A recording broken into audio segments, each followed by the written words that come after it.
Welcome to the Fred D. Borges Show, and you are rocking with your host, Fred D. Borges. Before we get started, make sure you guys hit that subscribe button. We are currently at 149 subscribers.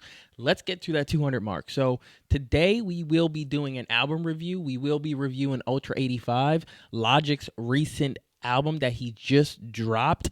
And Logic, if you don't know who Logic is, singer, songwriter, rapper, lyricist, dad, all the above. If you don't know who he is, definitely take a look into his discography. He definitely have a plethora of great albums, and this is the long-awaited Ultra 85. And I would say this, if you know who Logic is, and if you know and listen to the Incredible True Story, if you do not like, no, scratch that. If you like that album, then there's no reason why you shouldn't like Ultra 85. Now, Logic. This is the long awaited Ultra 85, and I think personally he delivered on this album. I would say, according to what I've been seeing and according to Logic just being in the media himself, there is a lot of hate when it comes to Logic. I feel like a lot of people think he's very corny. A lot of people think he's very cringeworthy, especially his music, his bars, the way he acts, such and such, all the above. And personally, I don't see a problem with Logic. I've been keeping up with Logic since he's dropped his, since he's been on that Young Sinatra run, mixtape Logic, and then after that dropping Under Pressure, so on and so forth, onto Bobby Tarantino,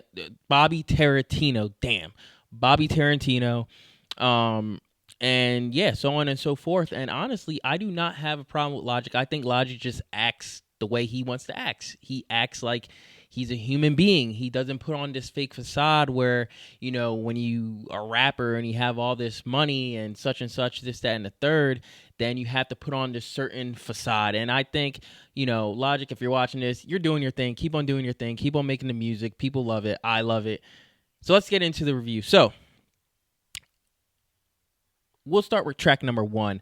Or better yet, listening to Logic, of course, you're going to get those songs where he's talking about, the come up, where he's talking about how the industry doesn't really love him as much, where he's talking about, he made 30 million doing pop. You're going to get those type of songs by Logic, and by no means, he's just doing what he's doing. He's just keeping it real. And we're just going to start off by track number one, where, Paul Rodriguez is the, the track.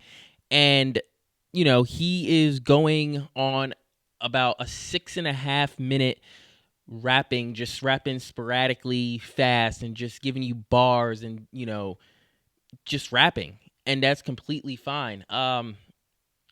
If you know Logic, you know that this is what he does. He can rap his ass off. So that's something I would never take away from Logic. He could definitely rap his ass off. We go into track number two, where you have Mission Control. Now, Mission Control, I would say Mission Control, Deja Vu, which is track number 3. And then going down here, track number 5 is Fear. And then we have 44 Ever, track 11. Now, these are the singles that he dropped for this album. And I would say I wasn't really much of a big fan when these singles dropped. On Mission Control, he's giving you that Gucci Mane Lemonade beat that he mixed it to his own flavor, which I thought was pretty cool. He was definitely cooking on this one. I thought it was pretty cool. And then it's featuring T-Man the Wizard. I thought the track was, it was decent. It was pretty cool. Then we go down to Deja Vu, featuring DJ Drama.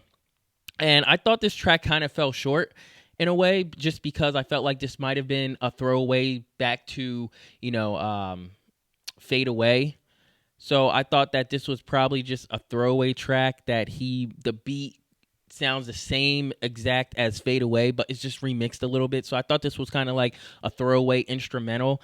I wasn't really a big fan of it. I thought it was cool, but I wasn't really much of a big fan of it. And then same thing with Fear. I thought the beat, especially towards the back end, I thought how he broke it down and remixed it to his own flavor again. I thought that it was actually pretty dope. However, once again, I just really wasn't a fan of it.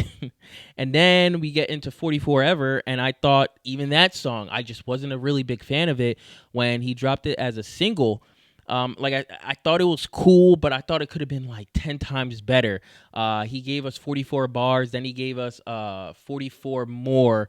And those two songs, he gave us 44 bars on the first Bobby Tarantino, and then he gave us 44 more on Bobby Tarantino 2.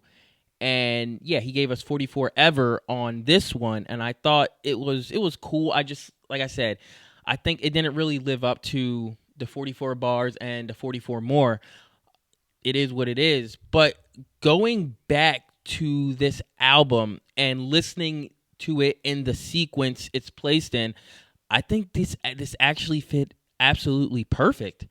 I wind up liking it more when it was within the album. I thought they were great songs. And yeah, Logic is really just cooking on all of them.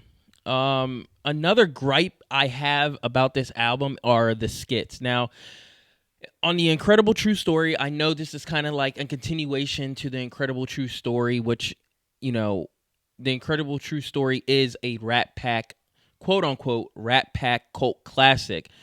Do I personally like it? Yes. I even went to the Incredible True Story tour in Philly. So that was a great album.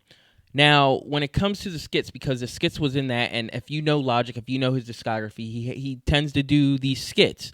So when it came to the skits, I wasn't really much of a fan. I think the skits, they are what they are.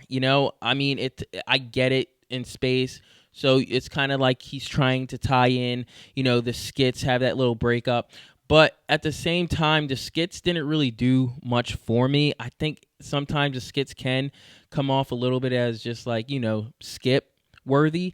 But it's very hard, especially when some of the skits are in the song itself. So you can listen to a 5-minute song, 4-minute song, but within that 4 to 5 minute song, it's a skit placed at the very end. So the song may only be like 3 minutes, 4 minutes. So now you have to listen to maybe a minute and a half of skits.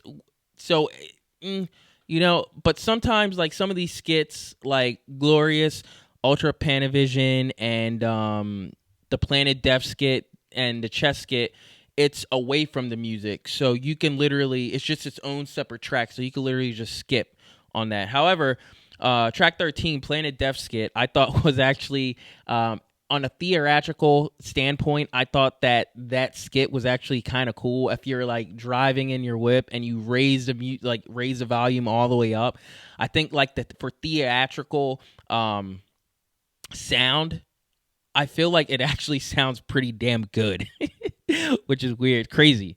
So hey, shout out to Logic for that. And I didn't even say shout out to Paul Rodriguez on track number 1. Shout out to Paul Rodriguez, man. So yeah. So then we're going to go down to Favela. I thought that the way he rapped, I would never, ever question Logic's penmanship or pen game, because Logic could write some raps and he can rap his ass off. He could definitely rap his ass off. So Favela, another great track off of this project, Gardens 3, which I thought was a cool little flip, kind of spacey, and then it gave it a little bit Jamaican reggae type feel to it. So I thought that was really good. You have Ghost in the Machine. Shout out to Robert Ivory and Phil Ade. They definitely did their thing on this. Not to mention Logic definitely did his thing on this. The beat, oh man, spectacular. Who I want to say Six probably mixed this. I'm not 100% sure, but if he did, this was, and also I think this was back in 2016 or 2017. This beat was actually already sampled. He actually did sample this beat, or there was a video of him sampling the beat, and he was just like bobbing his head to it, and people assume like that track was going to be on like the next album. I think the next album he gave us was Everybody, but it definitely wasn't on that album, and it definitely wouldn't have fit on that album. But this was the track that people were speculating that this was going to be the next, or even like single. So I'm happy he actually put on Ultra 85. I thought this was a very great track, especially Robert Ivory. What an amazing artist, musician. I don't really know much about him, but I don't really know anything about him at all, but he definitely did his thing on here. And then you have Interstellar, Lucy Rose. Shout out to Lucy Rose. Lucy Rose, she could sing. And the background noise and music that she was making, and her voice, like, it sounds very good. And Interstellar, I thought Logic, really, his pen game on Interstellar was definitely stellar. It was definitely, he had some bars that I can't repeat them, but I'm definitely gonna put them definitely like over here or something, that bars that I thought that actually really stood out. One, I could say, like, pretty much, he was saying, like, always do, bring positivity into the world, always do good, don't multiply division. I thought that was a really good bar. One that really stood out to me was how he was kind of saying, like, yo, you can either like bitch or complain, or if negativity comes your way, then pivot. I know it was like separate content. I know he said something about pivoting away from the bullshit and negativity, and then there was another bar, maybe before or after that. So I just kind of chopped that one up. But I thought that song in general, and his pen game on that song was definitely something. And especially how he was saying, as adults, I mean, we go to work and we forget how to play. And that line really stuck out to me, because it's kind of like, man, like, yeah, when you do become an adult, of course you have responsibilities and everything, but at the same time, yeah, it's kind of like we forget how to play, we forget how to hang out. And it's really sad when you really just sit back and think about it. Once again, of course we have responsibilities, but shit, just hit somebody up and be like, yo, you trying to chill? You trying to go play, have a football catch, baseball catch? Trying to ride bike? Like, crazy. And then, he's get real introspective on, in retrospect. I thought that was a pretty great track. Track 1144 Ever, already talked about that. I thought that track was dope within the sequence of the album. Love Me is another okay one. Love Me is kind of just, asking, yo, why don't you love me? Why don't you fucking love me? So that's another track where you're going to get that. Why don't you love me? Why am I not accepted into this, into the hip hop community, or just the world in general? I thought Teleport, track 14, I thought that was a very great track.